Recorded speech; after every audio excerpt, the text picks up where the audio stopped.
When we read the Bible, we think it's an old book, describing things that happened unnumbered years ago. As I tell you, it's contemporary. You read about the flood, and we think, well, certainly that happened unnumbered. If it ever did happen, it happened unnumbered years ago. Well, this morning, as is my custom, I turned on the channel KFAC, that is a radio station. It plays through the day and night, 24 hours a day. Only lovely classical music, so you can read to that music. Only a few interruptions. On the hour, you get a 5-minute bulletin and weather report. But between 9 and 10, it's always a lovely piano recital, as it were. The great masterpieces played by great artists. And so I can sit down with my Bible and read as I listen to the music. And the one interruption that came today was an ad from the Herald Examiner. And they were advertising this paper as the one paper in our city that gives the facts, only facts, not embellished. No frills, just plain facts, all facts. That's why we should buy that paper, because it's simply filled with facts. Well, facts have overflowed the world like the flood. Man actually is drowned with facts, victimized by facts. It is in the imagination that everything lives, and not in its actuality, not in the fact. Unless imagination penetrates the fact, the deluge remains a deluge. We are now in the deluge. This is the flood. A man is in jail, that's a fact. And he knows he's there for X number of years, that's a fact. And he simply waits and hopes that in some strange way that he will get some early release from this confinement. He never uses his imagination, save in some violent way to get out, but to penetrate the fact. When in March of 1943, by using my imagination to penetrate the fact that I too was in prison in the army, but I didn't want any part of it. And so I simply penetrated the fact and saw myself in New York City in my own apartment with my family. And in 9 days, I was out honorably discharged in my apartment in New York City. So I wrote a friend of mine who was in the army. He was my age. He was a Freudian, a professional psychoanalyst. But Freud was his background. That was his schooling. And when I wrote him in detail exactly what I had done, I didn't mince matters. I told him exactly what I did.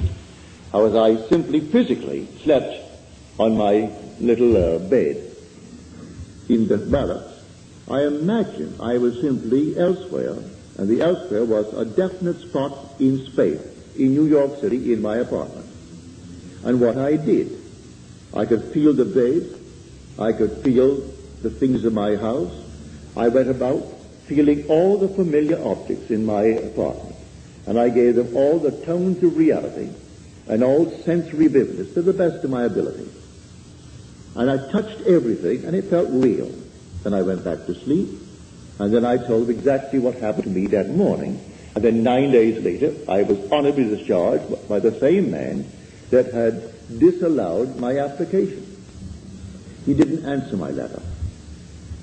Because in New York City, he used to come to my meetings as a friend, because he was so convinced that the Freudian concept was true. But he said, I come to your meetings for this reason, Neville. We knew each other well. He'd come home for dinner, I'd go to his place for dinner, but he said, I come to your meetings because you turn my daily bread into the substance of fairy. I sort of like that, he said. But when I listen to you, I hold the chair And I put my feet right firmly on the ground to feel the reality and the profundity of things. You aren't going to take me away with you.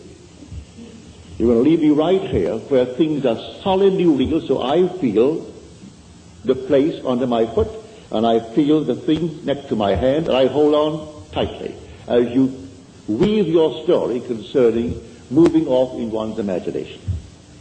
So he would not penetrate the facts. So when did he get out? When the other millions got out. So he remained with his facts for the next 3 years. I got out in March of 43.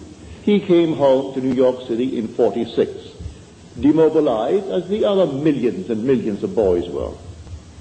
He could not let go of the facts. This is the flood. No other flood. This is the flood. We are drowned with facts, victimized by them. Now, does the Bible teach this story of getting through the facts using my imagination? It certainly does. Now, let me take you into the 27th chapter of the book of Genesis, the first book, the book of the beginning. If you're not familiar with the story of Isaac and his 2 sons, they were twins. Let me just refresh your memory if you've forgotten. It is said in the story that Isaac had, that is, his wife had the 2 sons, Rebekah, but he was the father of the 2 sons, Esau and Jacob. It is said that Esau was a hairy one. He came out first. And then Jacob came out second, and he had no hair. He was completely hairless, while Esau was covered in hair from head to foot. But he was the first. One was called Esau, and one was called Jacob, because he came out second and supplanted the other. Now we are told that when the father Isaac was old, and his eye was dim so that he could not see, in other words, he was blind, he said to his son Esau, I cannot see, and my days are numbered. I want you to go into the fields and hunt, and bring me some well-prepared, tasty venison as I like it, savory venison. We are told that Rebekah, who loved her second son more than she did the first, overheard the conversation between Esau and his father. And then because she loved Jacob and wanted Jacob to get the blessing, for the father feels his days are numbered, and he must now give his blessing to one of his sons, and the first one must get it. So the mother told Jacob what she had heard, and then suggested that we take one of the kids from the flock, and we kill it, and take the skins of the kid and put it upon you, so that you will have the appearance of Esau. Esau thought otherwise. He said, suppose my father discovers it. Then Jacob said, suppose my father discovers it. And the mother said, leave that to me. It will be on my shoulder if he discovers it. And send Jacob into the field to bring a kid. Well, he took that kid and brought it, tastily prepared for his father. He came quickly into the presence of the father. And the father said to him, come near, that I may feel you, my son, whether you are my son Esau or not. So Jacob came near to Isaac his father, who felt him. And then Isaac said to Jacob, the voice is Jacob's voice, but the hands are the hands of Esau. And then he blessed him. He gave him his blessing. He had no sooner left the presence of his father when Esau comes in now with savory venison. And the father said, well, who was it that came? For I have already eaten. Who came? And then he discovered it was his son Jacob who came with guile and betrayed him. But said the father, I have given him your blessing and I cannot retract it. And blessed he is. All will serve him. Everyone will serve him.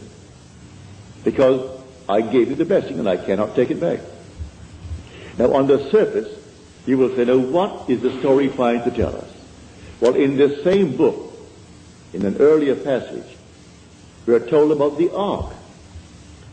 build the ark with 3 decks, the lower, the second, and the third deck. Well, you think it's a huge, big building. Well, you use your imagination. You can't conceive of any building that could house all the animals of the world in pairs, and all the so-called good ones will be in 7 pairs, and enough food to feed them for 40 days and 40 nights. Well, you just simply could not conceive of it. Nevertheless, that's the story. But there are 3 decks. The obvious thing is the facts of life. Then there's psychological interpretation of these so-called stories, and then the spiritual consummation of the story. So you have the lower deck, the second deck, and then the third deck. So here is a perfect example of the second deck. This room now is a fact. We're all in the room. It's a fact. But suppose I don't want to be here. Suppose it becomes a prison to me. Can I get out of it if I know to penetrate the fact? If I know that I am the ark, that all things exist in the human imagination, and the human imagination and God are one. They are one, not two. I can, in my imagination, penetrate any wall. I can now, without batting an eye, in the twinkle of an eye, I can stand on the street and see this thing without a man standing before it. No problem whatsoever to assume I'm on the street and looking from the street to this platform. But you may say, well, what would that do? Well, let me do it and feel the reality, feel that solidity of the street under my foot, and see this building from the street rather than looking to the street from here. If I do it and give it solidity, give it reality, I'll be compelled to go there. This is what Scripture teaches. That is my blessing. I can penetrate a fact. And penetrating a fact, I can stand wherever I want to stand in this world. Then the promise is made, wherever the sole of your foot shall stand, that I have given to you. I'm not going to make you a promise and not fulfill it. I've given to you if you can stand upon it. So I actually stood upon my apartment. I actually stood upon that floor. I felt the bed. I felt everything and gave it reality. My friend wouldn't allow himself to sleep in one place and assume that he was sleeping elsewhere, because that is a divided state of mind. He didn't want to become a split personality, and so he wanted to be completely coordinating. Well, he was coordinated, all right, for the next 3 years, all in one little spot in his barracks. And for 3 years he couldn't get out. Because, first of all, he wouldn't try it. Because I turned his daily bread into the substance of fairy.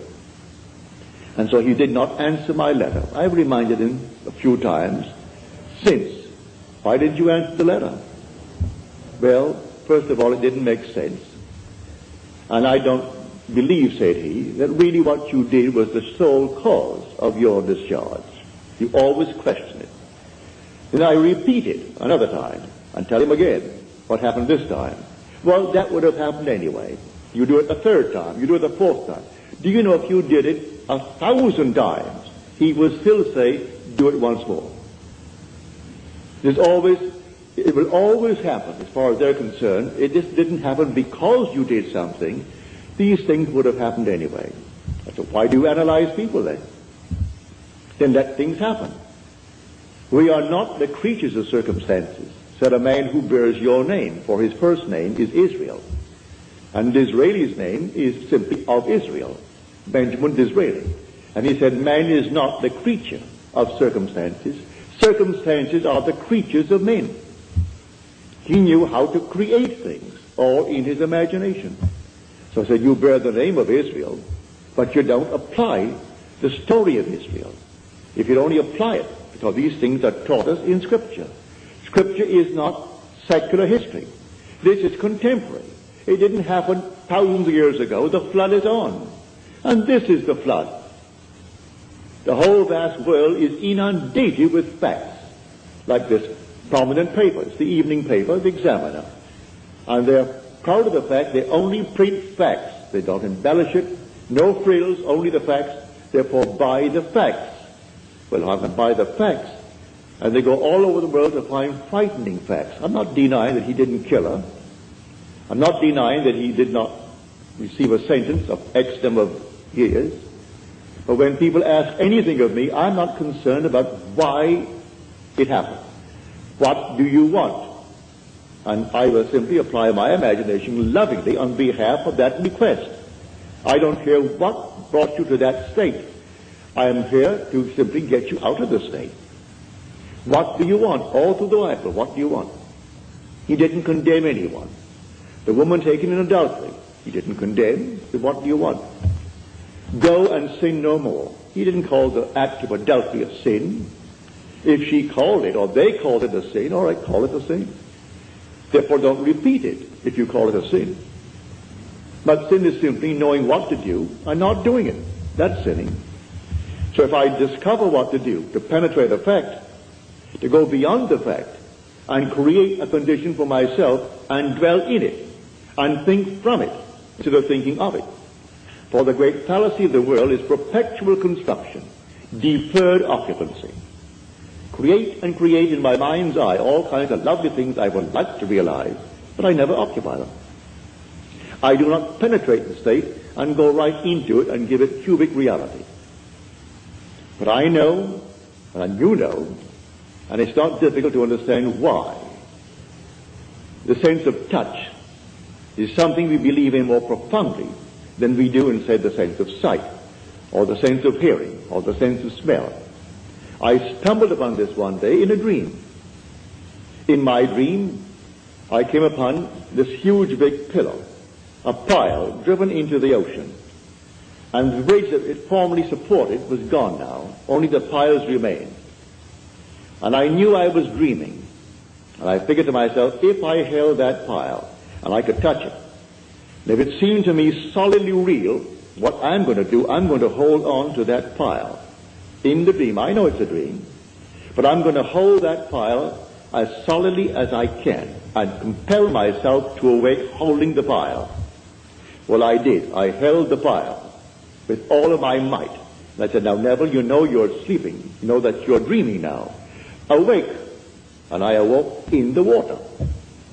I'm actually holding that pile, and I'm standing up in what formerly I knew to be a dream. It ceased to be a dream. It's real.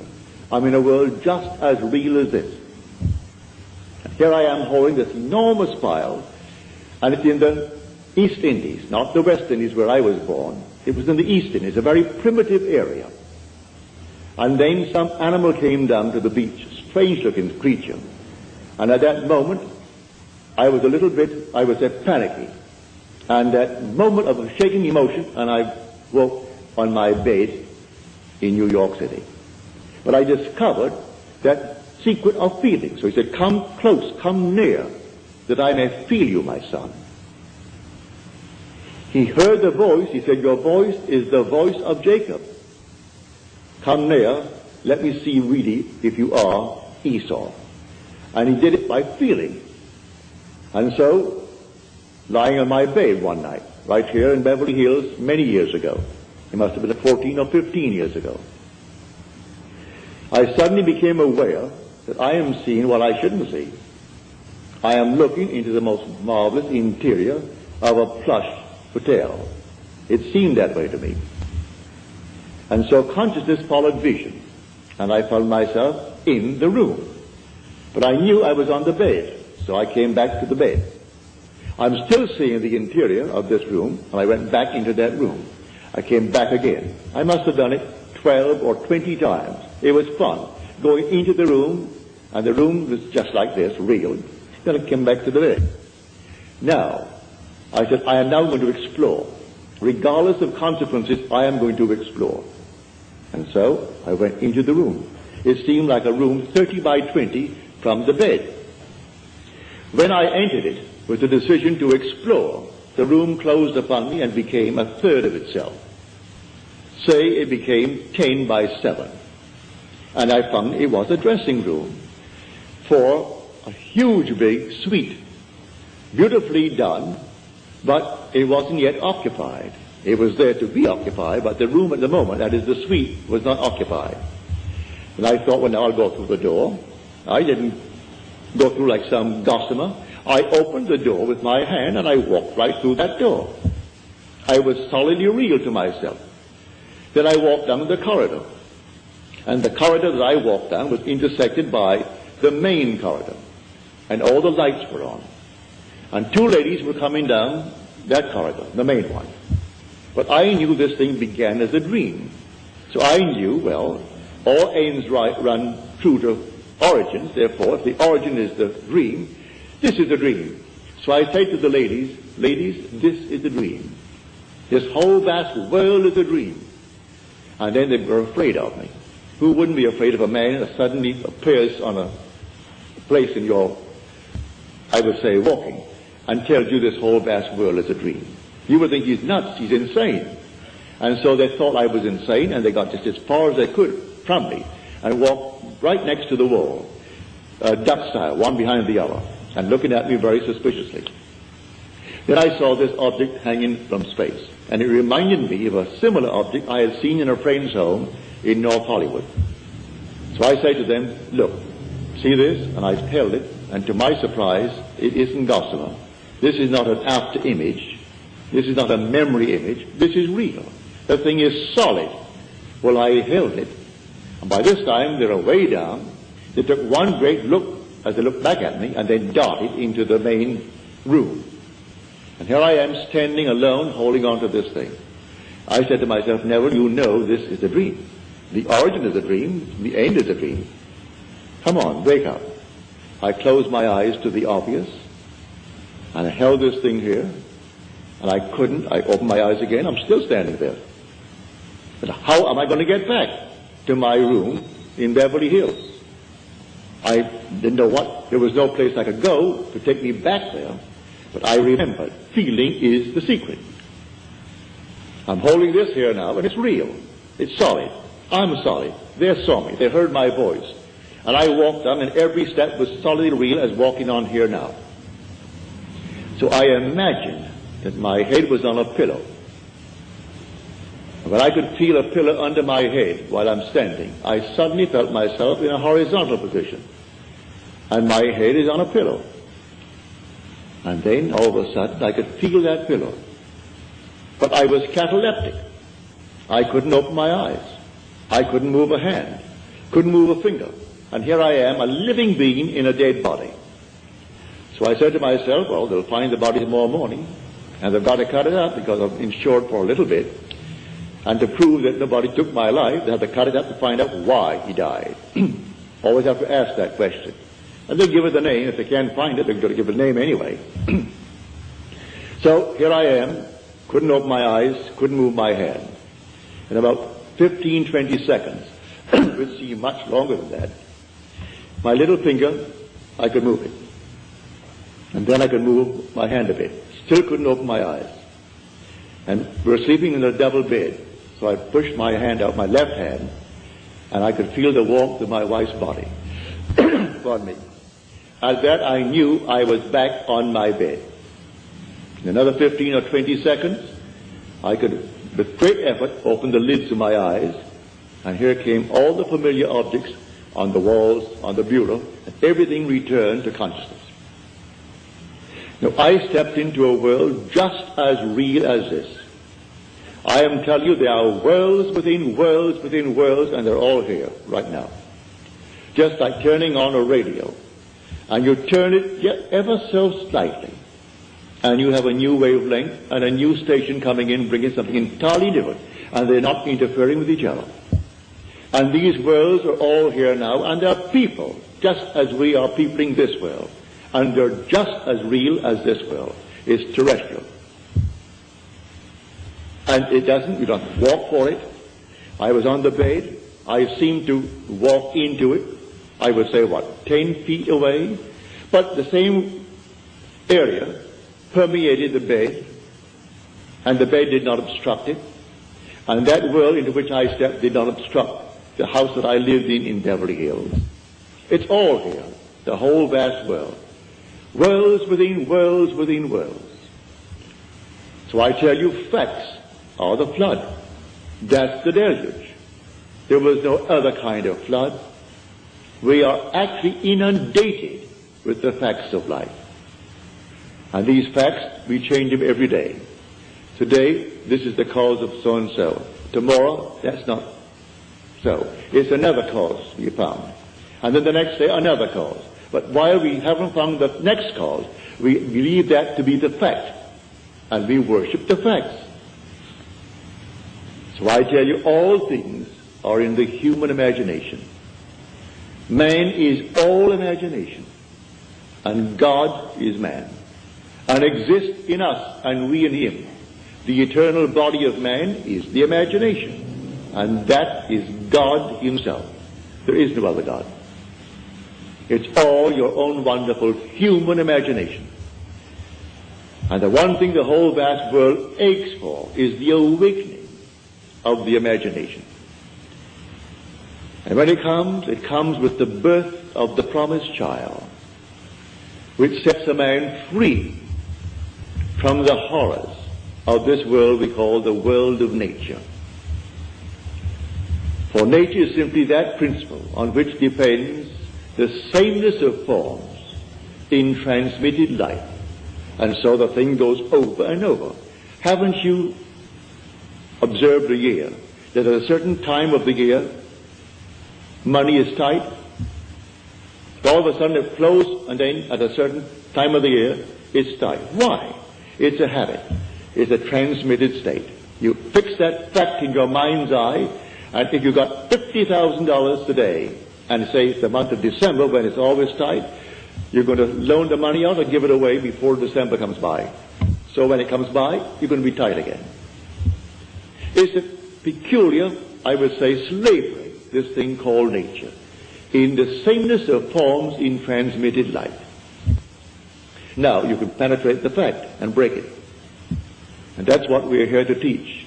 I come not to abolish the law and the prophets. I come not to abolish them, but to fulfill them. And tell you the real law. It's not washing your hands before meals, although that's a very nice, clean thing to do. It's not giving certain diets, doing this, that, and the other. He explains that the entire law is psychological. He takes one of the commandments, which is the graphic one, to show you how everything must be interpreted psychologically. He said, you have heard it said of old, you shall not commit adultery. But I say unto you, any man who looks lustfully upon a woman has already committed the act in his heart with her. But what man hasn't? What man has not violated that? So he tells you the whole thing is a psychological thing. You can't restrain the impulse because you may restrain it based upon 1,000 different reasons. Maybe you are afraid of the consequences. Maybe you are afraid that someone will find out. Maybe you're afraid of this, that, and the other. But the impulse was there, and he tells you the impulse was the act. Well, if the impulse was the act, then creative acts are imaginal. For it was an imaginal act. So I have to observe my imaginal acts.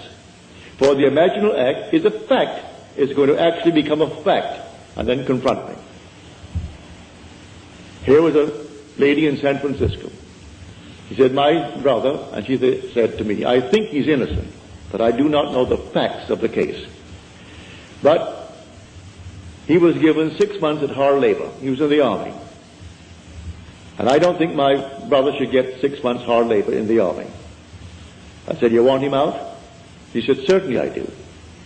I said, tell you what, that you may try it, so you can give all praise to yourself and not to me. You do it. But what must I do? Well, if he was out, would he come home? Oh, yes, he'd come straight to my place. All right. And if he came to your place, what would you do? Well, she said, I would throw my arms around him and kiss him. Feel him. I said, all right, do that. When you go home tonight, sit where you would normally sit, and just imagine that your brother is there, and that you have thrown your arms around him, and you're holding him and hugging him, and kissing him. The next Sunday morning, in my meeting in San Francisco, that woman could rise and tell this story. She said, I went home, and I imagine I heard the doorbell ring, and the doorbell is downstairs. I have to run down one flight of stairs to answer that door. So I heard it ring, and I ran downstairs, and I flung the doors open, and here stood my brother. I went back upstairs. There was no brother, but I did it so vividly, it was almost like a disappointment that I didn't actually see him standing there. But it seemed so real to me. Well, a few days later, she's sitting upstairs, and the doorbell rings. She said, I almost broke my neck to get downstairs, because I knew what was going to happen. And here she threw the door open. Here is her brother. And she stood up in the audience and told that story to the 1,000 who were present that Sunday morning. And they all saw, no one, I presume, would go and verify it. I trusted her implicitly. If she lied to me, well, then it's entirely up to her. But I'm convinced the whole thing was true. I don't check you. I believe you when you tell me that it happened. But the thing is to practice. We are the operant power. And the flood is on. Let no one tell you the flood is over. And the flood is deeper and deeper because we're more and more inclined for facts. We want the facts of life. You want the facts? Well, you make the prison walls all the thicker. But learn how to penetrate the facts. And as you penetrate the fact, you must go to a certain objective beyond the fact. What do you want now? Well, then you go into the state of the wish fulfilled. What state? The state you decide. You determine what you want in this world. And you go right into that state. And then ignore the facts. Suppose the facts now still denies what you did. It doesn't matter. Let the facts remain. They'll dissolve. They'll all dissolve because you are going to remain faithful and you will occupy the state. No longer are you going to construct it and not occupy it. You're going to occupy the state. And as you occupy the state, it's going to work. You can do that with a job. A friend of mine in New York City, he came from out west. He was an engineer. And he said, Neville, I want more money and I want more responsibility. I want to work for a certain firm. I said, do you know where they are? He said, yes, on Madison Avenue. They do international work. They build bridges, they build dams, they build things all over the world. And I would like a job that would send me away because I would get 3 times the salary. I said, well, I'll go to the place and see where you would sit if you got the job there. Before they send you off, you'll work in the Home Office first, wouldn't you? I think so. Well, go up there and just take a good look. He walked into the place, picked out the desk, picked out the place, and then he assumed when he got back home, he was seated at that desk. And that was his job, and he named the sum of money, which was a considerable sum of money. He and his wife and daughter used to come to my meetings. Within a month, he was in that job, and within 2 weeks, he was on his way to the Near East, building bridges. Unfortunately, in a way, he did not live very long. He was a young man, but in about 3 years, he was gone. Heart attack, he was gone. But that he would have gone anyway, whether he was here or there. For we come on time and we go on time. But at least before he departed this world, he found a principle, which he will carry with him into the next world. For there is no death. He is restored to life in a world just like this, clothed in a body just like his, only young. Young as he was then, he'll be younger. But he has at least the memory of what he did to get what he wanted, and it worked. And so now he goes with the principle in his mind's eye. So when you tell me that your dreams, and that you in your dreams are applying this principle, like the lady tonight, she is here, she told me her dream. I asked her to write it out for me. But right in the dream, she's actually discussing with others this principle of imagining, and how you imagine a certain state, and you produce it into this world. And that there's nothing in this world that dies. All things are restored to life. And she's carrying on this conversation in her dream. Well, to me, that's most flattering and very thrilling. When you can carry it beyond into what the world will tell you is a state where you're not in control of vision, that you are simply the slave of vision rather than its master. You don't direct it, you simply follow it. Well, she didn't follow it, she directed vision. And when you get to the point that you can direct in what they call a state called dream, where you are not supposed to be in control, you're simply the victim of your vision. But she is not the victim of her vision, she actually controlled the vision. And so the day will come, it's inevitable. We all take off the garment. But I tell you that you're going to find yourself completely restored, instantly. Not waiting for anything, instantly restored. In a terrestrial world, with problems that you have here, but you'll know how to solve them. You will solve the problems because you know the principle. So the flood is on. The whole Bible from beginning to end is contemporary. Jesus is not something that died. He is something that lives within man. He is dwelling in man. God himself came and comes into human history in the person of Jesus, in you, in me, in everyone in the world. And the day will come, you'll know it. And you are the Lord Jesus. But asleep to what you are. The day will come, you'll be completely awake to the fact that you are the Father. And then you'll know. I've been asked, why do you express it all the time?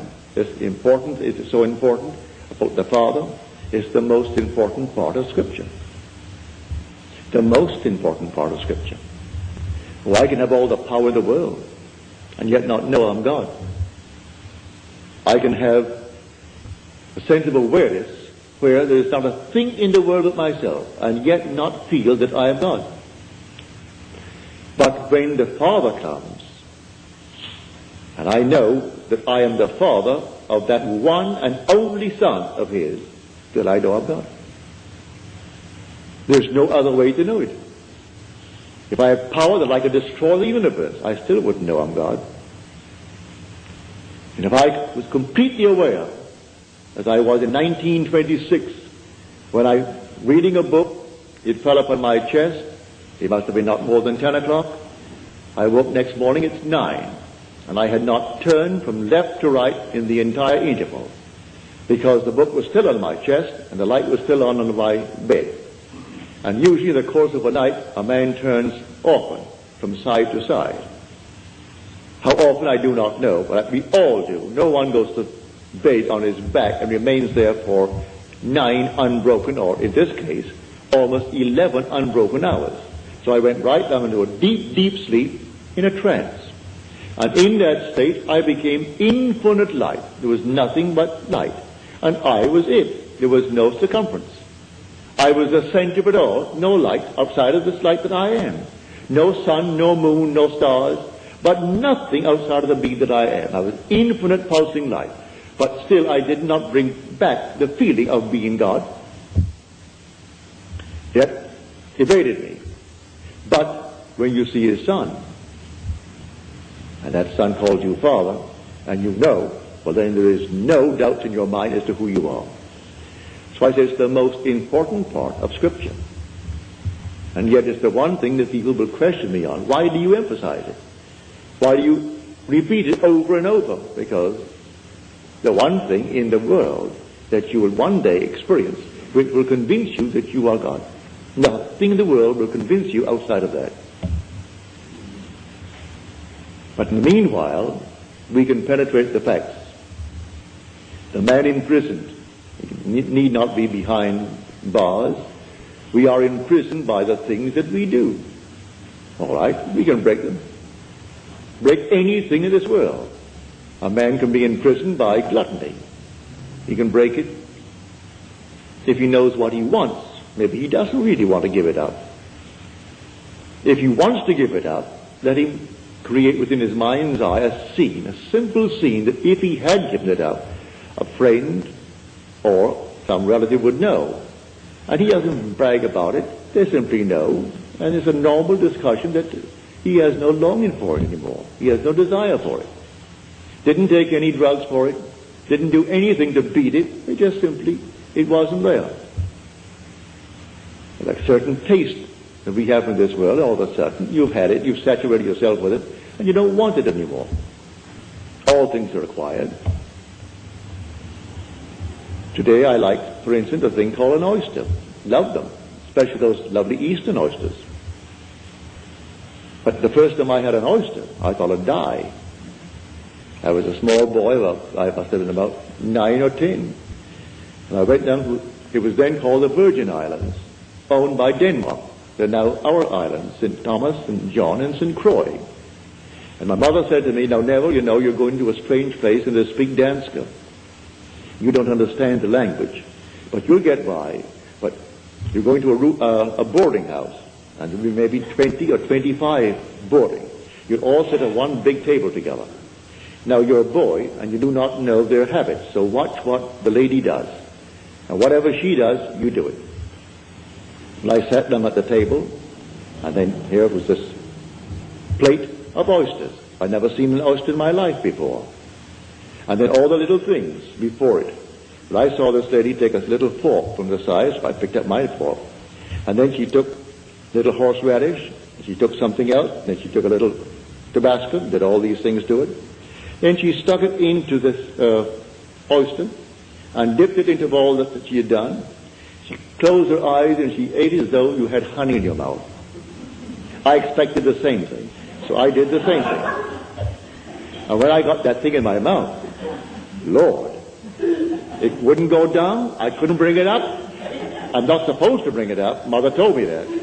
And so here it stopped. But the funny part about it, I not only had that one, I looked up to find there were 5 others. And they had to go down.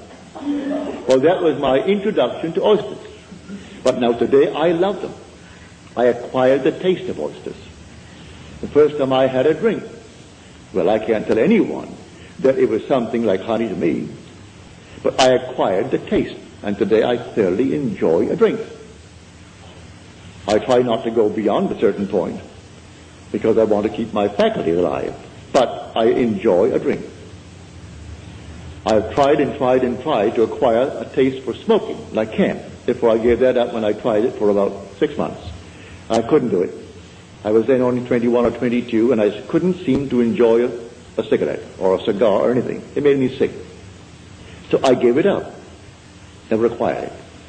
But all the other things we have acquired. We don't come into the world with these tastes. You acquire these tastes. You can acquire the taste of living in comfort. You can acquire the taste of living as a gentleman, as a lady. Acquire the taste. You want to actually live like a lady, live like a gentleman, with no pressure to pay the rent, no pressure to do these things. All right.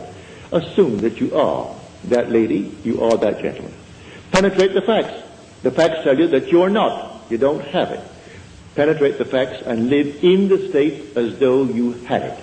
And may I tell you from experience, you'll have it. You will actually have it. Don't ask me how. The ways and means are contained within the state that you enter. So you enter a state, and it contains all that is necessary to externalize that state. So pick out your state, a lovely state, and go right into that state and dwell in it. I call that occupying the state and thinking from it instead of thinking of it. Just as you now think from your present state with all the facts around you to anchor you into it, get into another state, all in your imagination, and the facts will appear to anchor you into that state. And the day you tire of it, you can get out of it and go into another state. You know, when you move into a new home or move into a new city, you have to actually adjust yourself to it. Well, you are the pilgrim passing through unnumbered states. The states remain, but you, the pilgrim, pass through them, like a traveler passing through a city. The city remains, but you, the traveler, pass through it. So you go right into another city. You don't rub out the state. Poverty remains a state, but a man who was once poor moves out of it. So he moves out of poverty into the state of affluence. But he doesn't destroy the state of poverty. Anyone can fall into it. So Blake said, I do not consider the just or the unjust to be in a supreme state, but only to be in these states of sleep, which the soul may fall into in its deadly dreams of good and evil. So it toys with this state, and it finds itself enamored with the state, and it falls into it. He's not supreme because he's wealthy, and the other one is not ignored because he's poor. It's a state. Don't condemn the occupant of the state. The state is the thing, but the occupant is God. For the occupant in a state called poverty, he's saying, I am, before there's a poor. He doesn't say I am poor, meaning he's different. as far as I am goes, from the one who says I am rich, the same I amness that occupies the state of poverty is occupying the state of wealth. And so you can go into any state, and being in the state is God. And you wear these states as you wear clothes. But you must be consistent and actually believe it. First of all, as you're told in that 6th chapter of John, we believed and have come to know that thou art the Holy One of God. First, faith that ventures on a possibility. And then something more sure than faith, something steadier than faith, personal experience. You venture. That's faith. I will actually believe you now.